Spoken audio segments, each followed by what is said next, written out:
수능의 그날까지 여러분과 함께 러닝메이트 조정식입니다. 배경이 조금 특이하죠. 제가 이제 그 현장 강의 지금 비대면으로 라이브 밴드로 수업하시는 학생들은 Q&A 시간에 많이 봤을 배경인데요. 네, 제가 보통 이제 집에서 작업을 하는 서재입니다. 일단 요거 선이 약간 이제 거슬리실 수도 있는데요. 제가 좀 회사에서 요청한 좀 급한 캐스트를 찍느라 집에서 휴대폰으로 좀 처리를 하느라고 이 이어폰을 쓰고 있어요. 에어팟도 집에 와이프 께 있는데 그거 같은 경우는 녹음용 마이크로는 안정성이 좀 떨어지더라고요. 그래서 이제 제가 유선 이어폰 겸 마이크로 얘기를 하고 있으니까 조금 양해를 구할게요. 구평이 지금 코앞이죠. 그래서 학생들한테 조금 실질적으로 도움이 되는 걸 캐스트로 하나를 찍어줬으면 좋겠다라고 말씀을 하셔가지고요. 지금 뭐 여러 선생님들께서 코로나19 사태에 여러분들의 멘탈을 어떻게 관리를 해야 될지에 대한 캐스트들을 많이 찍어 올려주고 계시잖아요. 거기서 이제 정신적인 부분에서 많이 좀 도움을 받으셨으면 좋겠고, 제가 이제 오늘 캐스트를 찍는 거는 사실은 매년 초에, 올해도 이제 2월? 1월 말이었나요? 그때쯤 찍어 올렸던 내용과 관련한 건데, 바로 직후에 다가올 이제 모의고사에서 조금 도움을 받을 만한 내용을 다시 한번 좀 정리해서 올리려고요. 딴 게 아니라 독해 중에 듣기를 어떻게 해야 되냐와 관련한 겁니다. 자, 일단은 세부적으로 제가 이제 좀 지침을 조금 드릴 테니까 거기에 맞춰서 해주시면 될 것 같아요. 일단 근데 이거를 하시기 위한 조건이 있습니다.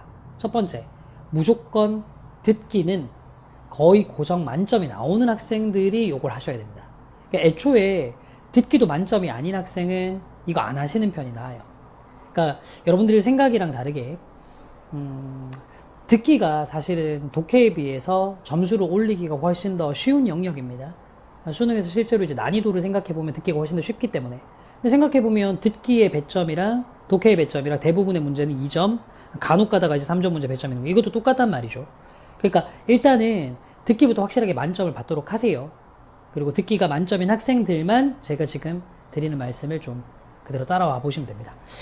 자, 일단 시험지를 제일 먼저 받으면, 제가 이제 지금 시험지가 집에 찾아봤는데 없어가지고, 여기서부터 이제 보통 앞에 뚜껑장을 빼고 나면 1페이지, 2페이지, 3페이지, 4페이지, 5페이지, 6페이지, 7페이지, 8페이지 이렇게 영어는 이렇게 구성이 되어 있습니다. 그렇죠? 뚜껑장 빼고요. 자, 시험지를 받고 난 다음에 시험지를 넘길 수 있는 타이밍이 되면 이렇게 시험지를 분리하세요. 그럼 1, 2, 7, 8페이지와 3, 4, 5, 6페이지가 같이 있을 겁니다. 그리고 요것들을 두 개를 나란히 이렇게 펼쳐놓고 책상에 놔두고 이제 시험을 치면 되는데, 이게 이제 감독관 선생님들에 따라서 시험지를 이제 지나치게 펼쳐놓는 거에 대해 제재를 가할 수 있습니다. 자, 그 경우에 어떻게 하시면 되냐면요. 시험지를 접으세요. 시험지를 접으세요. 그렇게 해서 이렇게 딱 펼쳐놓으면 실제 시험지 하나에 분량이 됩니다. 이렇게 맞춰놓고 이제 문제를 푸는 겁니다. 이 작업을 왜 해야 되는 거냐? 다른 이유가 아니고요. 사실은 듣기 중에 독해를 하는 가장 큰 이유는 우리가 시간을 안정적으로 조금 아끼기 위한 거예요. 근데 뭐 그렇잖아요. 듣기 하면서 시험지 왔다 갔다, 앞뒤를 왔다 갔다 하다 보면 그것 때문에 뺏기는 시간이 꽤 만만치 않거든요. 그래서 두 개를 이제 좀 분리를 해놓고 시작하자는 겁니다.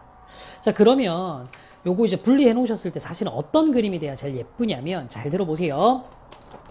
자, 여기에 지금 이게 듣기 시험지가 있는 1, 2페이지가 있고, 여기는 독해 시험지가 있는 3, 4, 5, 6페이지인데, 사실 미리 말씀을 좀 드려볼 건데, 3페이지에 보통 이제 21번의 밑줄 친 부분의 의미 문제, 그 밑에 이제 요지, 주제, 제목 문제가 있어요. 요 영역에 특히나 이제 N수생 여러분들은 잘 아시겠지만, 평가원 모의고사에서는 듣기를 들으면서 풀기에 그렇게 만만한 영역들은 아닙니다. 그래서 이렇게 시험지를 접으실 때, 애초에 시험지를 접으실 때, 여기는 한 페이지를 딱 넘겨서 4페이지에 도표가 나오는 페이지죠. 도표가 나오는 페이지. 거기에 맞춰서 이렇게 접어 놓으시면 제일 좋습니다. 제일 좋습니다. 자, 그렇게 해놓고 이제 준비를 하는 거예요. 듣기를 준비를 하시는 겁니다. 자, 제일 먼저 듣기 1, 2번 문제가 나올 때는요, 그냥 중간에 딴짓 하지 말고 듣기 충실하게 들으세요. 심지어는 제일 앞쪽에 안내 멘트가 나올 때부터 열심히 들으세요. 그 안내 멘트 나오는 초 얼마 안 되고요. 그 안내 멘트가 나오는 시간 그렇게 길지 않습니다. 그리고 듣기 1, 2분 같은 경우는요, 여러분들 놀랍게도 보통 듣기 문제를 풀고 나면 오답률이 가장 높은 문항들이 보통 1, 2번 쪽이에요. 이게 되게 짧게 빠르게 스쳐 지나가 버리고 선지도 영어로 되어 있다 보니까 조금이라도 놓치는 게 있으면 답을 못 합니다. 하다 끝나는 경우가 되게 많아요. 그러니까 1, 2번은 실수 안 하게 그냥 차분히 처음부터 끝까지 들으시기 바랍니다. 됐죠? 자, 그리고 보통 1페이지에 3번부터 시작해서 한 11번까지의 듣기가 배치가 되어 있죠. 그쵸? 그 듣기의 문항마다의 간격에서, 그러니까 3번에서 4번 넘어갈 때, 4번에서 5번 넘어갈 때, 또 이제 마찬가지로 5번에서 6번 넘어갈 때, 그 문항마다의 간격에 보면 약간씩의 시간이 남는 부분이 있잖아요. 약간 시간 남는 부분이 있잖아요. 그때 뭘 하시냐면, 자, 우리가 아까 4페이지를 펼쳐놨던 도표, 내용 일치, 불일치, 실용문 2문제, 요 정도 딱 4문제를 푸시면 됩니다. 그러니까 1, 2번은 듣기를 열심히 듣고 3번에서 11번 정도까지 1페이지에 있는 듣기가 진행되는 동안 아까 말씀드렸던 것처럼 4페이지에 있는 도표, 내용 일치, 불일치, 실용문 2문제 정도 풀어주시면 됩니다. 됐죠? 만약에 요거 4문제를 풀고도 시간이 조금 더 남으신다면 바로 뒤로 뒤집어서 5페이지에 보면 위에 29번에 어법 문제가 있을 거예요. 어법 문제 정도까지 풀어주셔야 됩니다. 선생님 어법을요? 라고 말씀하신다면 이렇게 말씀드릴게요. 보통 문법 문제가 여러분들 소위 얘기하는 좀 감으로 푸는 영역이죠. 아니면 뭐 이론적인 거 알고 있다 하시더라도 지문 내용을 바탕으로 처음부터 끝까지 다 해석을 해야 되는 건 아니거든요. 그래서 지금 제가 방금 말씀드렸던 문제들의 특징을 보면 도표도 그렇고 일치불일치도 그렇고 실용문도 그렇고 그리고 마지막에 말씀드렸던 어법도 그렇고 읽다가 중간에 내가 이 문제를 풀고 있는 중간에 다시 다음 번호 문법 듣기 문제가 시작됐어 해서 독해를 내려놓고 다시 듣기로 돌아가더라도 중간에 끊김이 있더라도 문제 푸는데 지장이 없는 유형들이에요. 사실 주제 제목 요지는 그러기가 쉽지 않거든요. 내가 좀 읽다가 듣기로 돌아가면 다시 또 처음부터 읽어야 기억이 나고 좀 그런 경우가 많은데 제가 방금 말씀드렸던 도표, 일치불일치, 실용문 문제 그리고 어법 문제 같은 경우는 중간에 좀 끊김이 있더라도 다시 돌아왔을 때 충분히 문제를 풀 수 있는 유형들입니다.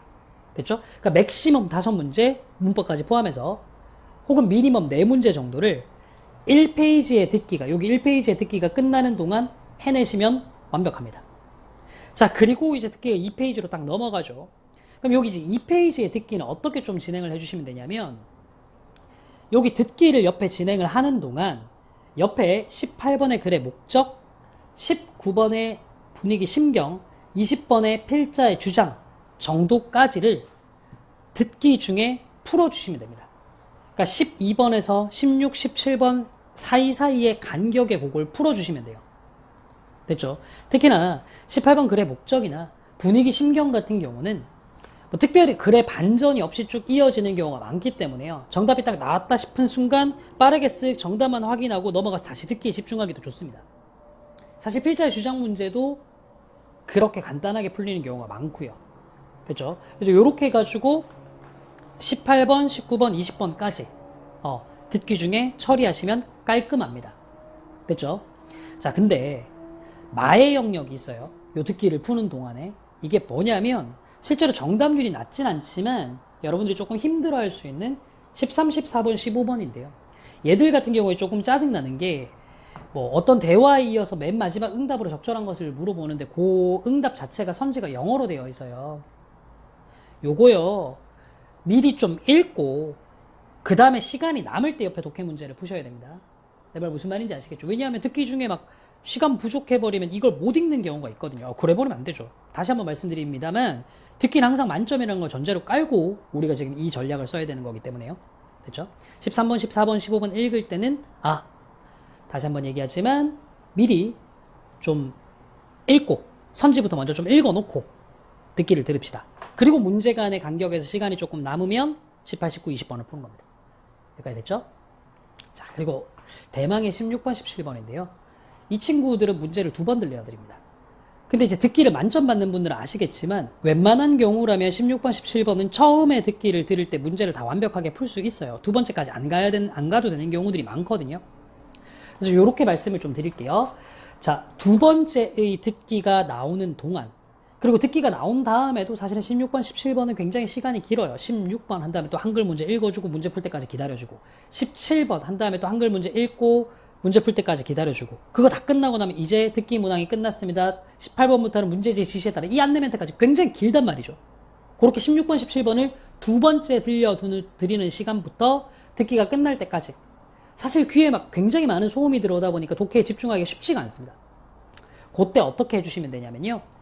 제일 뒤쪽에 많이 집중하지 않아도 풀 수 있는 유형이 있습니다. 43, 4, 5번이죠. 고기를 풀어주시면 됩니다. 됐죠? 그럼 제가 이제 듣기 중에 풀라라고 한 문항들이 맥시멈으로 잡으면 어떻게 되냐면, 자, 도표, 내용 일치, 불일치, 실용문 두 문제에 어법 문제.